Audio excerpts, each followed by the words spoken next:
Presse internationale sur Europe 1. Cette fenêtre sur le monde que nous proposons tous les matins à nos auditeurs, à vous qui êtes à l'écoute, notre réseau de correspondants sur tous les continents. Avant de retrouver Anaïs Cordoba à Londres, tiens, écoutez Elisabeth II. My government's priority has always been to secure the United Kingdom's departure from the European Union. La priorité, c'est de sécuriser la sortie du Royaume-Uni de l'Union européenne. Bonjour Anaïs Cordoba. Bonjour Mathieu. Vous êtes à Londres et c'est de la reine dont on parle chez vous, Anaïs. À la une de la presse en Grande-Bretagne ce matin, la reine en habit d'apparat prononçant son discours devant le Parlement. Ça s'est passé hier. Alors, normalement, ce discours est un moment de grande importance politique au Royaume-Uni.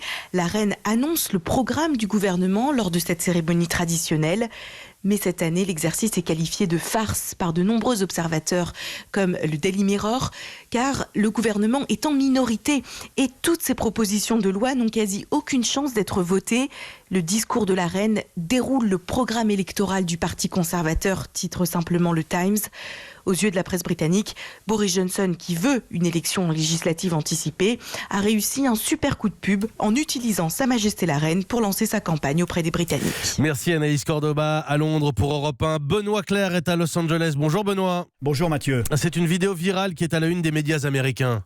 Oui, c'est la vidéo de trop qui stupéfie l'Amérique ce matin.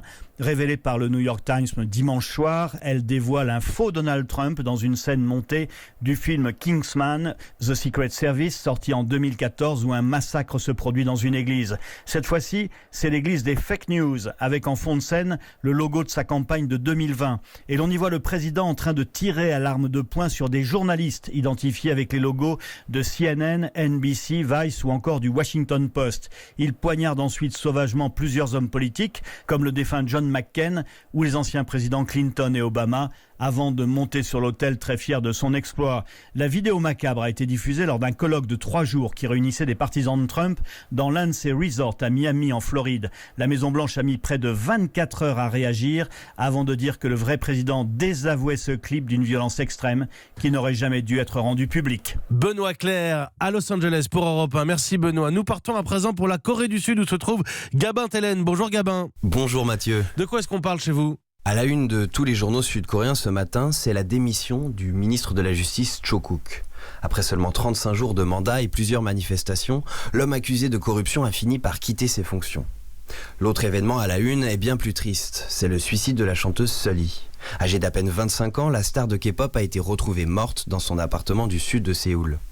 Selon les premiers rapports de police, il s'agirait d'un suicide. Choi Jin-ri, de son vrai nom, était une artiste qui ne rentrait pas dans le moule aseptisé de la K-pop. Un monde où chaque fait et geste est analysé et jugé, souvent avec malveillance par les internautes. Connue pour son engagement pour le droit des femmes, la jeune chanteuse avait reçu insultes et harcèlements sur les réseaux sociaux pour le simple fait d'avoir diffusé des photos d'elle en t-shirt, sans soutien-gorge. Sully s'était fait connaître en 2009 avec le lancement du girls band FX, qui est rapidement devenu un des groupes les plus populaires de Corée du Sud et dans le monde pour les amateurs de K-pop. Elle avait quitté le groupe en 2015 pour se lancer dans une carrière solo dans le cinéma et la chanson. Soutenue par le gouvernement sud-coréen, la K-pop est une industrie qui rapporte des milliards de dollars au pays.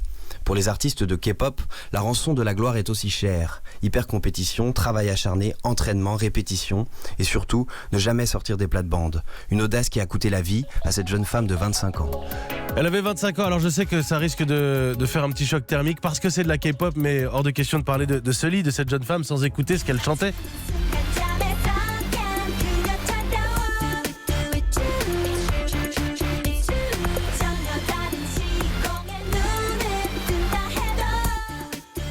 6h53 sur Europe 1, c'était votre revue de presse internationale.